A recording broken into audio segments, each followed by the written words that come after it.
Mie impressioni sulle Pro Spin Strips di Ed, piccole strisce adesive da applicare sulle facce della racchetta, che, secondo la casa produttrice, aiutano ad aumentare il grip all'impatto e quindi a dare più rotazioni e spin sulla pallina e, conseguentemente, aumentare anche il controllo.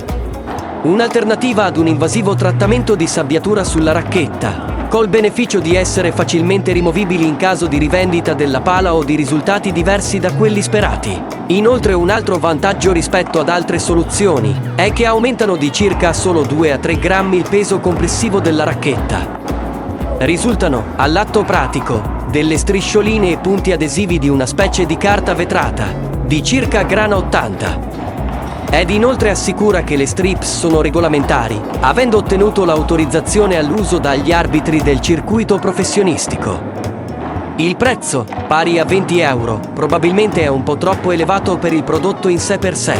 Io le ho applicate su una Headspeed Motion 2025, racchetta ideale per questa prova in quanto ha una superficie dei piatti totalmente liscia e soprattutto lucida, oltre ad avere un'elevata reattività di piatti e gomma. Cose che nel complesso rendono la gestione dei tagli dei colpi veloci più difficoltosa del normale, specie in condizioni di freddo e umidità. Una volta applicati, il cambiamento nella risposta al colpo è immediatamente percepibile. La pallina si aggrappa molto di più al piatto della racchetta aumentando il tempo di contatto tra le due.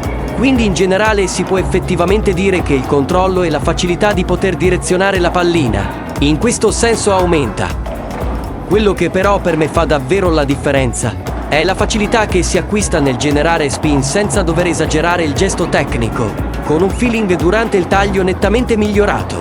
Inoltre, la differenza dopo l'applicazione, sia sull'altezza di rimbalzo che sul cambio di direzione della pallina dopo il rimbalzo a vetro, è abbastanza evidente, anche se non clamorosa, quantificabile in un più 10-15%. Di contro, si perde un pochino di reattività nei piatti, diminuendo sicuramente l'uscita di palla. La differenza in negativo si nota soprattutto sull'efficacia dei colpi piatti veloci, come lo smash. Tutto questo combacia perfettamente con i punti più negativi e rivedibili della Headspeed Motion, migliorando per me nettamente la resa di questa racchetta. Su altre pale, magari con superficie con finitura opaca o con un rugoso già presente, il miglioramento in positivo potrebbe essere sicuramente minore.